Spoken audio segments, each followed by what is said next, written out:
Sejam todos bem-vindos, sejam todas bem-vindas a mais um vídeo aqui no canal falando de tática.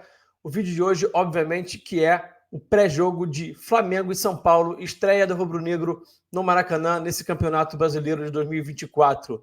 Vou mostrar para vocês tudo sobre o São Paulo, como é que esse time se comporta taticamente, como é que ele funciona e, claro, também vou mostrar, como de praxe aqui no canal falando de tática, o que o Flamengo tem que fazer, quais são as dinâmicas que o Flamengo tem que aplicar para tentar deixar esse adversário o mais desconfortável possível no campo de jogo, para machucar esse adversário, chegar nas redes e conseguir uma vitória. O Flamengo que precisa de uma vitória convincente, a torcida não anda muito lá satisfeita com o desempenho do time. E aí, vamos falar de tática?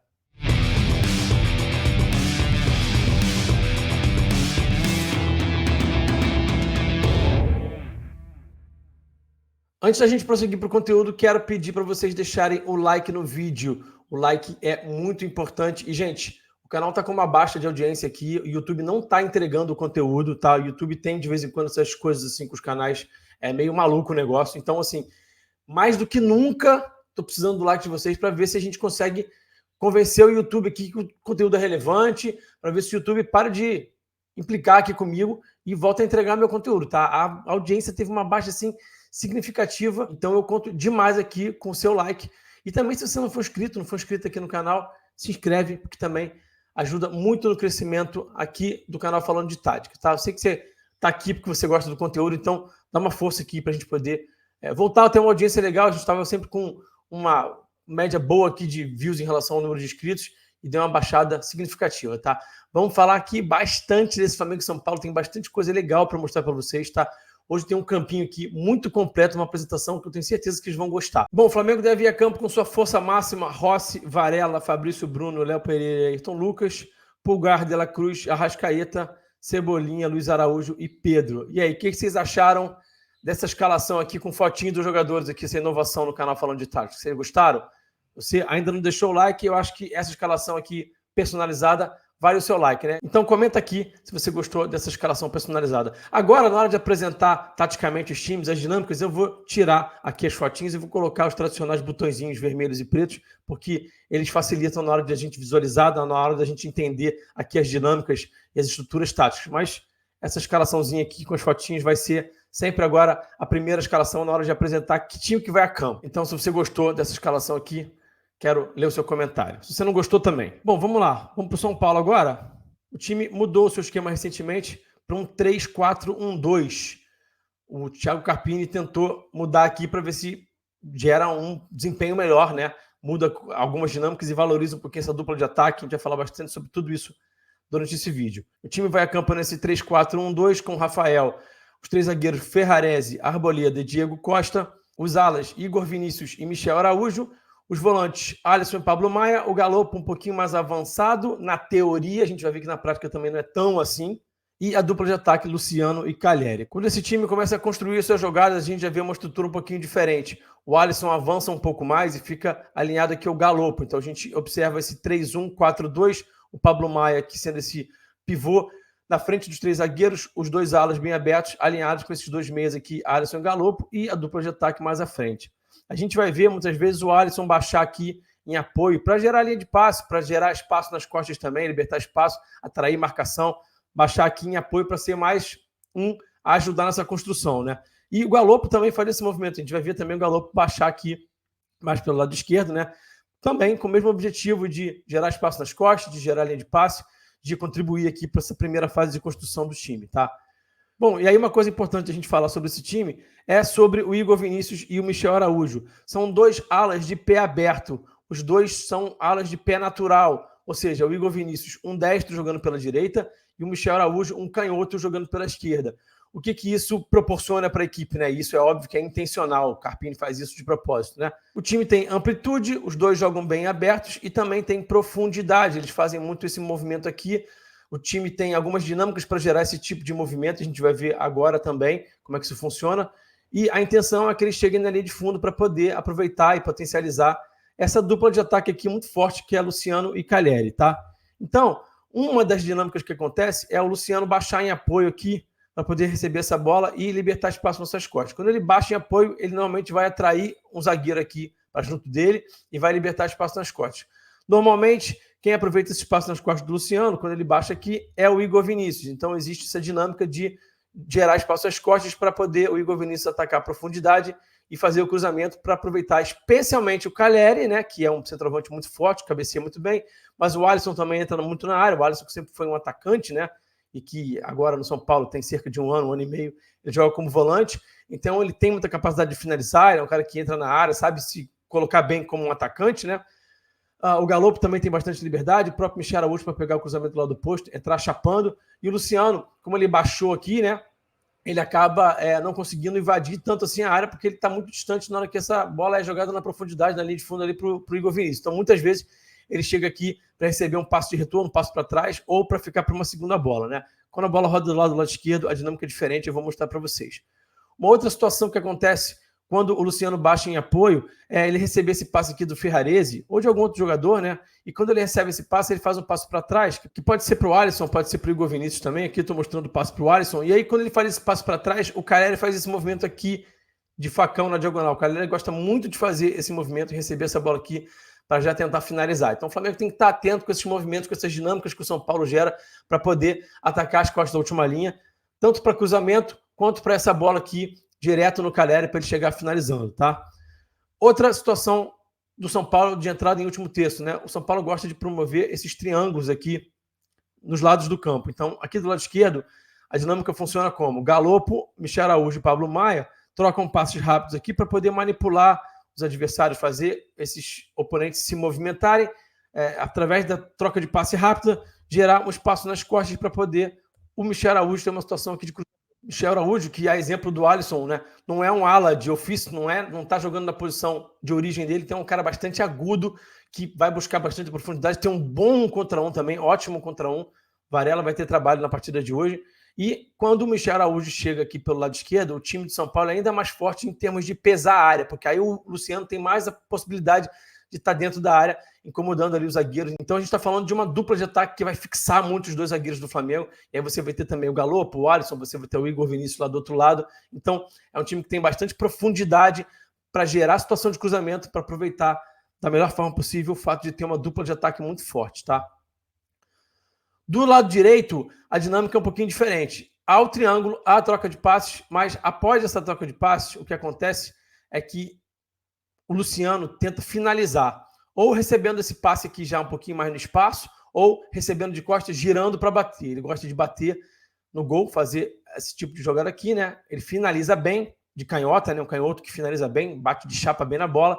Então o Flamengo tem que estar atento para esse tipo de dinâmica aqui. Eu já falei aqui bastante do Michel Araújo, né? O quanto que ele é um cara agudo, que ataca bastante a última linha, né? Ele termina muitas vezes as jogadas muito próximo da linha de fundo. E isso acaba gerando um espaço nas costas dele, né? Então o Flamengo pode se aproveitar desse espaço, especialmente em contra-ataque, porque ele não é um cara que está tão preocupado assim com guardar a posição. Ou melhor, ele não é um cara habituado assim a guardar a posição quanto o Igor Vinícius, por exemplo. Então, o lado direito do São Paulo é um pouquinho mais protegido, porque o Igor tem mais senso de urgência, vira mais rápido essa chavinha de correr para trás. O Michel já nem tanto. É um jogador muito aplicado, muito eficiente taticamente, mas por ser um cara atacante de ofício, um meio atacante, né? Ele tem menos esse senso de urgência, essa chavinha não vira tão rápido quanto a do Igor Vinícius. Então fica esse espaço aqui nas costas dele. E aí, como a gente sabe muito bem, futebol é cobertor curto. Se o Diego Costa tentar avançar um pouquinho mais para diminuir esse espaço aqui nas costas do Michel Araújo, o espaço que fica é nas costas do Diego. E aí dá para o Flamengo aproveitar, fazendo bola longa aqui, por exemplo, para o Luiz Araújo, tá? Bom, o São Paulo, quando baixa o bloco, marca como? 5-3-2. Qual é o intuito aqui de ter uma linha de 5, essa última linha ser de 5? Diminuir esses espaços aqui da última linha, essas janelas aqui que eu estou destacando com essas setinhas aqui. A ideia de ter uma linha de 5 é diminuir exatamente esses intervalos aqui entre zagueiro lateral, zagueiro, tá? Tornar o time um pouco mais sólido nessa última linha, ter mais gente, com mais amplitude, né? E aqui, gente, eu já tirei aqui o nome dos jogadores do São Paulo, porque não vai fazer tanta diferença aqui agora ter o nome deles. E como eu vou botar o Flamengo no campo aqui agora, vou mostrar algumas dinâmicas de entrada em último terço do Flamengo, de construção de jogadas do Flamengo, se tiver o nome de todo mundo, fica uma sopa de letrinha, não dá para enxergar direito, não dá para entender nada. Então, eu resolvi tirar o nome dos jogadores de São Paulo, vai ficar aqui o nome dos jogadores do Flamengo e a gente vai conseguir entender direitinho, tá? Só para quem já está se perguntando assim, ué, de repente do nada sumiram o nome dos jogadores do São Paulo. É por isso, tá? Bom, então 5-3-2 tem por objetivo ter essa linha de 5 e diminuir essas janelas aqui esses intervalos entre zagueiro, zagueiro e zagueiro lateral. Isso porque o Carpini tinha detectado uma falha aqui no time dele em relação a esses intervalos, que eu vou mostrar para vocês daqui a pouquinho. No vídeo, vou mostrar uma vulnerabilidade bem específica do São Paulo em vídeo e em imagem, né? E o Carpini tenta diminuir essa vulnerabilidade, se livrar dessa vulnerabilidade, colocando 5 jogadores aqui nessa última linha, diminuindo esse intervalo. Ele foi feliz?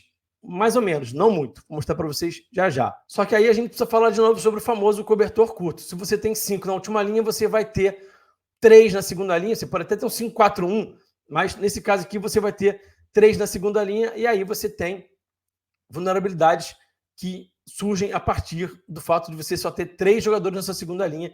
E é isso que eu vou explorar um pouquinho com vocês agora. Bom, acho que o Flamengo tem que construir dessa forma aqui, como eu estou mostrando para vocês. Fabrício Bruno, Léo Pereira, Ayrton Lucas, De La Cruz e Varela um pouquinho mais abertos para poderem gerar dúvida nesses 3 meio-campistas aqui do São Paulo, tentar arrastarem eles aqui para poder aumentar essa janela. O São Paulo vai ter 2 jogadores aqui, os 2 atacantes, né? Então, superioridade numérica aqui com 3 e depois outros 3, 3, 3, 4. Também é muito importante ter Pedro e Arrascaeta posicionados aqui, o Pedro baixar um pouquinho mais. Eu vou explicar para vocês por quê. Então, primeira coisa, né? Ter os 2 pontas bem abertos, em amplitude máxima, para poder tentar o quê? Alargar um pouquinho mais esse intervalo aqui entre zagueiro e lateral, para poder espaçar um pouquinho mais essa última linha de São Paulo. Então, na minha visão, faz muito sentido o Flamengo usar hoje, mais do que nunca, essa amplitude máxima aqui. E também é importante o Flamengo ter o Pedro Arrascaeta aqui. Por quê? Porque com 3 atletas só nessa segunda linha, essas janelas aqui, esses intervalos entre um volante e outro, entre um meio-campista e outro, melhor dizendo, fica maior. Eles são só 3, então o espaço fica maior. Se você coloca esses 2 atletas aqui, eles vão estar sempre nessa janela, gerando linha de passe para que Pulgar possa fazer esse tipo de passe aqui, que ele faz muito bem, encontrando o Arrascaeta aqui entre linhas, e também o De La Cruz pode encontrar o Pedro também entre linhas. Esses 2 jogadores, quando recebem a bola nessa região do campo, Pedro e Arrascaeta, fazem muita diferença, né? Eles conseguem jogar curto, jogar rápido, giram e jogam, trocam passos rápidos, finalizam. Então, essa dinâmica aqui pode machucar bastante o São Paulo, tá? Pode deixar o São Paulo bastante desconfortável. Faz bastante sentido ter esses 2 atletas aqui bem nas costas dessa segunda linha, tá? Outra dinâmica que eu acho interessante o Flamengo fazer hoje é o Fabrício Bruno já achar direto o Luiz Araújo aqui. Quando o Fabrício Bruno acha o Luiz Araújo aqui, para esse 1 contra 1 com o Michel Araújo, fica aqui em amplitude, o que acontece? Os jogadores do Flamengo vão naturalmente se aproximar e isso vai gerar um movimento de atração também das linhas do São Paulo, dos marcadores do São Paulo. Então a gente vai ver esse movimento aqui, né?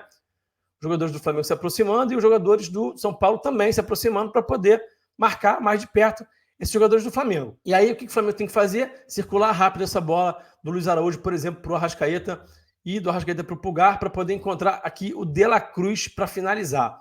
Times que marcam com 5-3-2, se você consegue fazer esse movimento de trazer a bola de fora para dentro bem rápido, você consegue machucar esses times, porque só tendo 3 jogadores ali naquela segunda linha de marcação, de novo, há uma vulnerabilidade. Se você conseguir fazer essa segunda linha se mexer e gerar espaço, por eles serem só 3, você fica com espaço na frente da área e gera situação de finalização. A gente sabe que o De La Cruz finaliza muito bem, então é uma situação interessante o Flamengo tentar gerar esse tipo de finalização aqui do De La Cruz. Outra situação que eu acho interessante o Flamengo tentar é deixar o lado esquerdo bem denso, muitos jogadores em volta da zona da bola, para depois jogar essa diagonal longa aqui no Luiz Araújo, para ele ficar num contra um com o Michel Araújo. O Michel Araújo, como eu já falei, não é um ala, não é um lateral de ofício, então ele não tem um contra um defensivo assim tão forte. É um jogador, como eu já falei também, muito dedicado, mas não é a dele ficar nesse 1 contra 1. Além desse 1 contra 1 aqui que o Luiz Araújo pode se dar bem, existe uma dinâmica também muito importante, que é a seguinte: quando essa bola chegar para o Luiz Araújo, os jogadores vão fazer esse movimento de se aproximar da área, e aí o Pedro pode fazer esse movimento de atração do adversário, arrastar essa marcação, como está destacado aqui, para poder gerar espaço no intervalo zagueiro-zagueiro para o Arrascaeta. Pode ser ao contrário também, tá? Pode ser o Arrasca arrastando essa marcação para o Pedro ficar ali naquele intervalo, tá? E por que vale a pena fazer esse tipo de dinâmica? Porque esse intervalo aqui, zagueiro-zagueiro, é um intervalo vulnerável, uma vulnerabilidade desse time de São Paulo. Eu vou mostrar para vocês no vídeo já já. Então, esse cruzamento entraria exatamente aqui, ó, tá? Nesse intervalo, para poder fazer esse gol de cabeça aqui. Como eu já falei, pode ser o Arrascaeta ou pode ser o Pedro, um atraindo marcação para o outro poder chegar para cabecear aqui nesse intervalo entre zagueiro e zagueiro, tá? O Flamengo também pode fazer o São Paulo provar do próprio veneno. Toques rápidos aqui no corredor lateral, triangulações para poder gerar uma situação de ataque à profundidade. Aqui estou colocando a Arrascaeta para poder exatamente encontrar o Pedro nesse mesmo intervalo aqui que eu destaquei antes, que é o intervalo zagueiro-zagueiro, porque é um espaço que o São Paulo acaba não conseguindo defender muito bem. Cruzamento para o Pedro e o Pedro de cabeça conseguindo botar a bola no fundo da rede. Então, conforme eu apontei ali no campinho, vou mostrar agora para vocês em imagens exatamente esse intervalo zagueiro-zagueiro que o São Paulo tem dificuldade de defender e que o Flamengo tem de explorar no jogo de mais tarde no Maracanã. Então, olha aqui um gol recente do Fortaleza, rodou a bola, fez o passo para trás, achou esse passe cavado aqui exatamente no intervalo entre um zagueiro e outro. Mesmo com 3 zagueiros, mesmo com uma linha de 5, o time tendo dificuldade de proteger esse setor e sofrendo o primeiro gol da partida aqui. A gente vai ver alguns outros lances também, agora nas costas do Arboleda, cruzamento entrando e o gol do Novo Horizontino. Aqui uma situação também contra o Ituano, vai ter o cruzamento, bem no intervalo, olha ali, bem de onde está destacado ali o centroavante do Ituano, bem nesse intervalo entre um zagueiro e outro, tá? O cruzamento vai entrar e o goleiro Rafael vai salvar aqui o time do São Paulo. E aqui a bola longa que eu falei para vocês, que é interessante fazer, deixar no 1 contra 1 ou no 2 contra 2, vantagem qualitativa, apesar de haver igualdade numérica. E aqui vai fazer o drible aqui, vai cruzar exatamente nesse setor. E aqui, aquela dinâmica que eu falei, de um atacante arrastar a marcação e gerar espaço para o atacante que vem nas costas, explorar esse espaço zagueiro-zagueiro. Aqui foi exatamente isso que aconteceu e o gol do Ituano acontecendo. Então aí as dinâmicas que o Flamengo precisa aplicar na partida de hoje para poder tornar a sua vida mais fácil, para conseguir fazer um bom resultado e deixar a torcida um pouquinho mais tranquila. O Flamengo tem que se aproveitar desse momento ruim psicologicamente do São Paulo e taticamente tem margem também para o Flamengo gerar vantagem, deixar o adversário desconfortável e conseguir uma vitória boa, convincente, para acalmar um pouquinho a torcida que está impaciente, porque o time, de fato, tem baixado o nível das suas atuações. Continua sem perder no ano, o time está invicto, hein? Mas, de fato, caiu um pouquinho o nível das atuações e a torcida espera, de fato, que esse time possa voltar a atuar bem, possa subir aí o seu desempenho, porque agora é uma partida difícil atrás da outra. São Paulo, Palmeiras, Bolívar, então o Flamengo precisa mais do que nunca agora subir o seu nível. Para você que chegou até o final desse vídeo, te convido a virar membro do canal Falando de Tática. Clica aqui em Seja Membro, tem também o link na descrição. Você vai pagar merreca, vai pagar um valor simbólico e vai ter acesso a um grupo de WhatsApp comigo e com os outros membros, onde a gente troca ideia lá sobre tática, sobre Flamengo, sobre futebol, e é muito maneiro. Tem também a transmissão tática. Hoje tem jogo, hoje tem transmissão tática no canal de WhatsApp, onde eu, via áudio, vou contando tudo para vocês que está acontecendo taticamente nas partidas do Flamengo. Ali, ao vivo, enquanto o jogo rola, eu estou ali falando em áudio no canal de WhatsApp para vocês tudo que está acontecendo taticamente. Até o próximo vídeo, um forte abraço e eu fui.